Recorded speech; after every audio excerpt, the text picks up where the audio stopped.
Hola a todos y a todas las personas que me están escuchando en este momento. Hoy quiero hablar de temas muy importantes en cualquier etapa de la vida. En este caso me centraré en la adolescencia. ¿Y por qué en la adolescencia?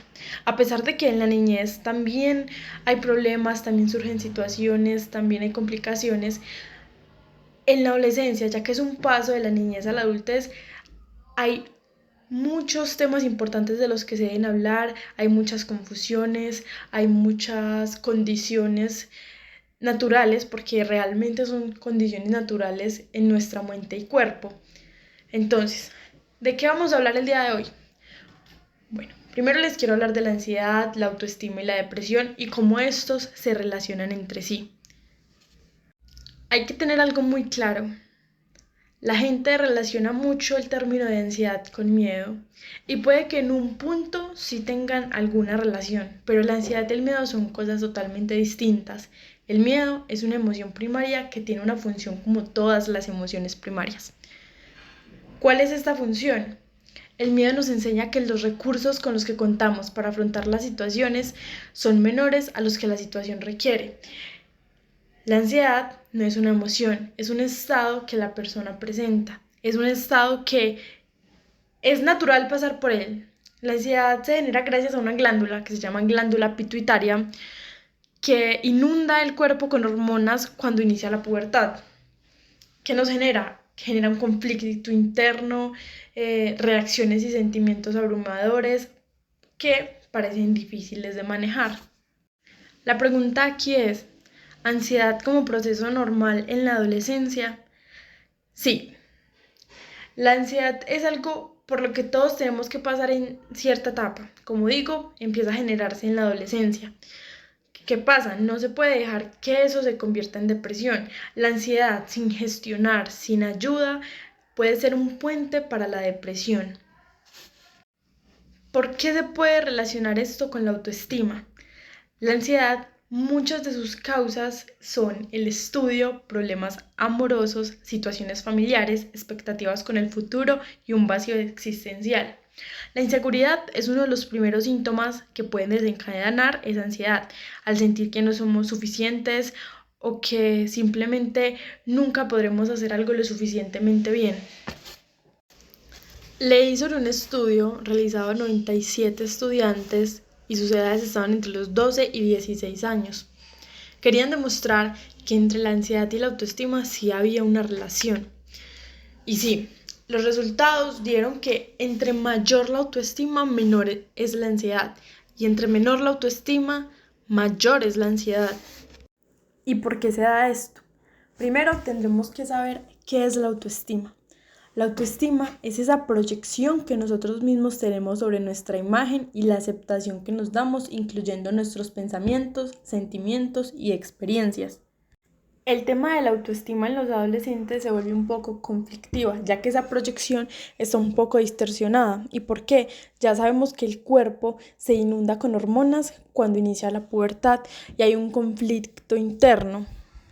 No solo empiezan los cambios en las emociones, sino los cambios físicos. Y cuesta un poco aceptar nuestra nueva imagen. La aceptación que nos damos al incluir nuestro físico y nuestros pensamientos es algo complicado y más si la ansiedad está presente. También tenemos esa sensación instintiva en el ser humano de una posible amenaza. Ese miedo, esa inseguridad, esa inquietud que nos genera también está muy ligada a la autoestima. Ya que si esa proyección que tenemos de nosotros mismos está distorsionada, vamos a estar alerta por situaciones que no deberíamos estarlo o por lo menos que no nos deberían limitar. Pero como tenemos esa imagen distorsionada de nosotros mismos y de nuestros pensamientos, esa alerta por situaciones o esas posibles amenazas nos van a limitar. Y no solo eso, la baja autoestima no solo nos dice que nuestra imagen no es como debería ser, sino la aceptación que nos damos, incluyendo a nuestros pensamientos, va a ser errónea, porque todo el tiempo vamos a estar pensando en que no somos suficientes, no somos capaces, que nunca haremos algo suficientemente bien. Y esto se ve reflejado en el estudio, en los problemas amorosos, en las situaciones familiares, en las expectativas con el futuro y en ese vacío existencial que genera la ansiedad. Y como sabemos, si esa ansiedad no se gestiona de una manera adecuada, la ansiedad es un puente para dar paso a la depresión y no es lo que queremos. Ahora ya entonces sabemos cuál es la relación que hay entre la ansiedad, la autoestima y la depresión.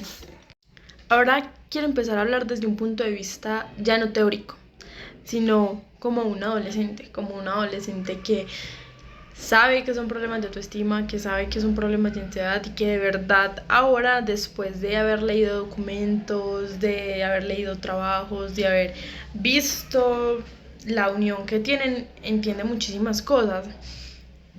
Sabes que realmente pensar en que no eres capaz o sentir que no somos suficientes o que nunca haremos algo lo suficientemente bien tiene mucho que ver.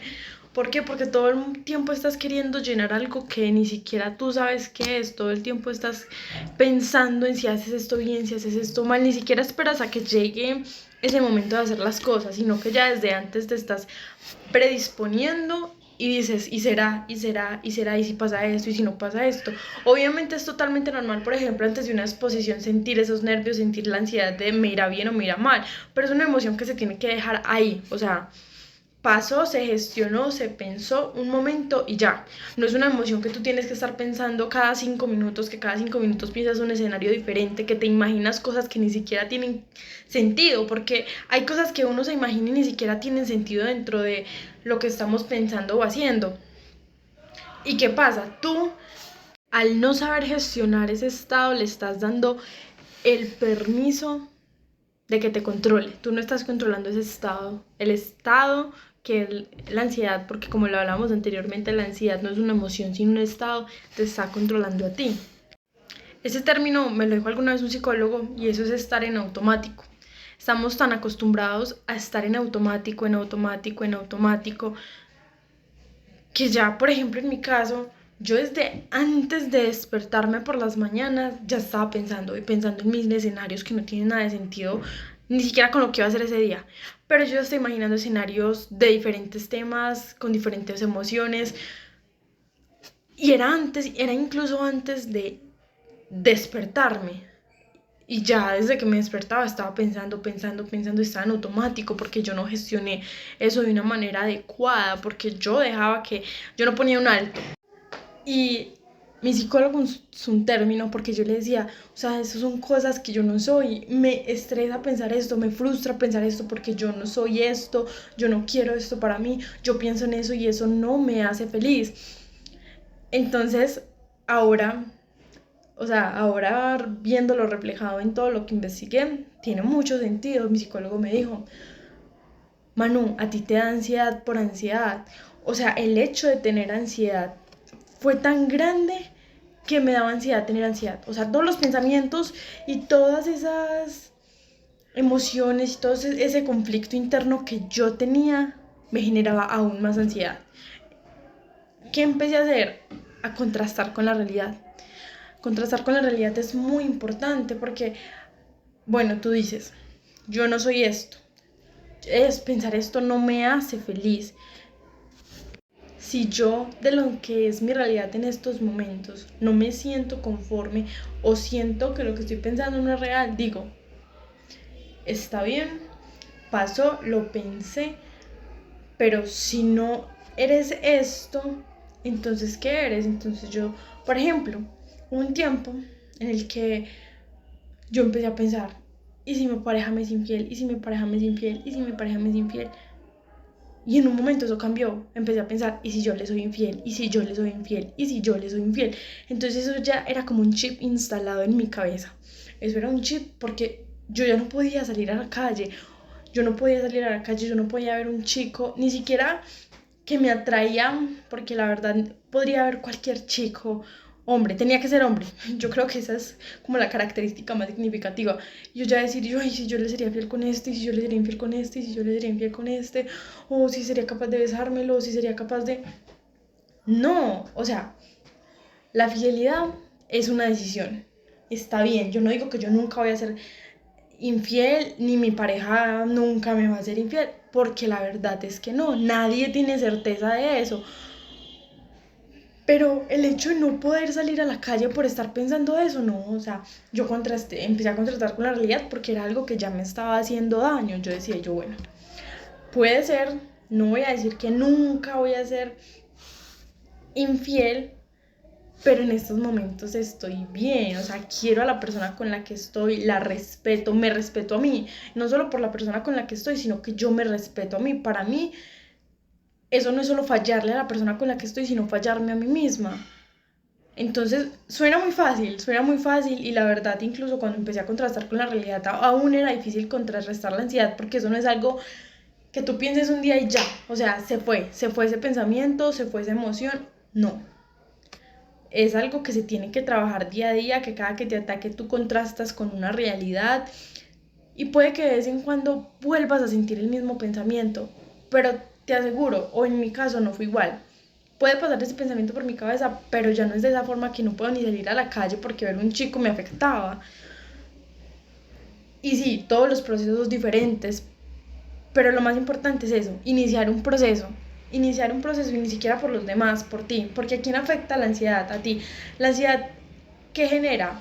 Depresión. ¿Y a quién le afecta esa depresión? A ti.